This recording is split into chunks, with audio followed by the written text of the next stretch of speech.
I mean, I grew up near a cemetery, and I used to play in the cemetery. And so, even though Burbank in California is very bright and light, I was always sort of drawn to the darker side of it.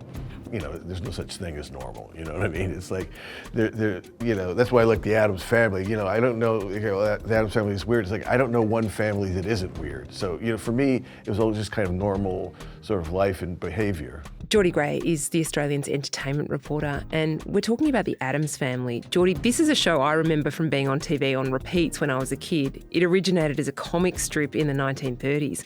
Why are we still talking about the Addams Family in 2025? Well, I think it works so well as IP because we didn't know anything about the Addams Family from the cartoons. Like, they didn't even have names. There was barely any text to them. So it's just like, here's a really cool, spooky looking family that are being really pesky in like 1930s suburban America. Me? I think Miss Trivia's a swinger. Swinger? You don't want her to think you're square, do you? And to see that in the 90s and the now is like a pleasure. I've read a few devastating reviews of this. Are people not getting it? Do people not get? Is there a certain type of person who doesn't get that this is supposed to be funny? Probably like 40-year-old reviewers. I think this is a show for teenage girls. So every time I read a scathing review from like Ed what's his face or, Timothy blah blah, I'm like, well, it's not for you. It's for teenage girls. Sorry that the scathing wit isn't up to your standards, but for a teenager, jokes about Edgar Allan Poe, pretty radical. Yeah. It's not dissimilar, isn't it, from how, Superman and Batman and other superhero characters have their origins in that time as well, in comic strip, pre-World War II America. Yeah, it's interesting because the two creators of Wednesday, Alfred Goh and Miles Miller, they did Smallville. They're really good at tapping into what teenagers want to see, which is funny because in speaking to them, they're like, two middle-aged dudes. And I was speaking to a lot of like teen fans around the release of this season, and they all said the same thing. They were just so appreciative of this like character that's a bit of an outcast and has no interest in fitting in, which I think is, I guess, the central appeal of the show is like that. That's nice to hear when you're a teenager. Like, you can willingly be a bit of a weirdo. I actually asked the writers how they got into the mind of a 16-year-old girl, and their answer was very interesting. It's a very interesting question in terms of why we're attracted to youthful stories, considering we're no longer youthful. We're obviously incredibly immature. Yeah, but I think maybe because we have kids, so we see that and that experience living through them.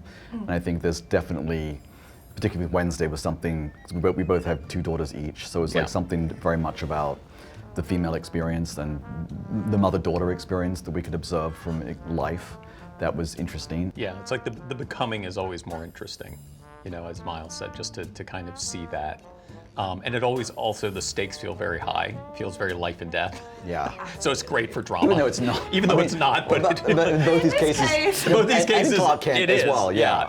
But it's like a normal, I think, so that's always the exaggerated life experience of these teenage characters of Clark Kent and Wednesday Addams. So I think, again, that's something that is very appealing, I think, to an audience. I mean, surprisingly appealing. Yeah. But it is appealing, clearly. It's just something that's very refreshing in that realm of teen genre storytelling. Did you ask Tim Burton about that as well, about how he identifies with Wednesday? At 66 years old, still feels completely alienated from everyone else. It's super admirable. Wednesday is a character I agree with her about school, family, psychiatry, society. So even though I'm a male man, I felt like Wednesday. Yeah, I mean, she's like the ultimate outcast. Do you still feel that way? Yeah, well, the funny thing is, when I grew up, I always felt like, well, I'll exercise that demon out of me. And but the thing is even if you have family, success, anything, but once you feel that way, you always kind of feel that way. It never leaves you. You know? I expect that feeling will last till the end of days for me. It also speaks to how kind of terrifying high school is, doesn't it? The fact that these guys in their adulthood are still able to cast themselves back into how awful it is to be at school. Yeah, absolutely. I mean, I think that's probably a chip on your shoulder that you don't get rid of. I don't know. I feel like most of your personality is shaped when you are a teenager. It's not like you're going to be like a weirdo outcast that hangs out in cemeteries and then suddenly be like a super normal adult. So what about Jenna Ortega and the mood board? Yeah, so basically she had referenced this movie, Beau Travail, which is this like niche 1990s French film by Claire Denis that few people have seen, but it informed the Wednesday dance sequence, which is, I think, what made the television show a hit. I have to say, because with no context, Beau Travail, Claire Denis, that film, it sounds like an insane, but that dance break that he has at the end, I don't know if you've seen it, he's like dancing like crazy and then he stops and he takes a break, moves around the room a little bit, has some of his cigarette, then goes and starts going again. And there was something about that I realized, okay, well, this doesn't have to be a full choreographed number. This could just be, like, I can take breaks, I have space. I don't have to be going 100% all the time, which was kind of off-putting and weird, and it makes it a bit more spontaneous because you don't know what's coming next. You know, Tim and I have talked about, like, Dead of Night and obviously Cabinet of Dr. Caligari, and when we set up shots and frames on set, it's based off of that. I find inspiration everywhere, but with someone like Wednesday, and because there's so much history there and we have so much to go off of, it's nice to just continue pulling back the layers and getting deeper into those pre-existing bits. So tell me about this song and the scene. What does she do in this dance that made the show kind of go viral? She basically just dances like a goth, but I don't think most people know what goths dance like. In the show, they use the song Goo Goo Muck by The Cramps, which just like went bananas on streaming after. But the TikTok trend was to Lady Gaga's Bloody Mary. Lady Gaga got involved, Madonna got involved, and now Lady Gaga's going to be in season 2.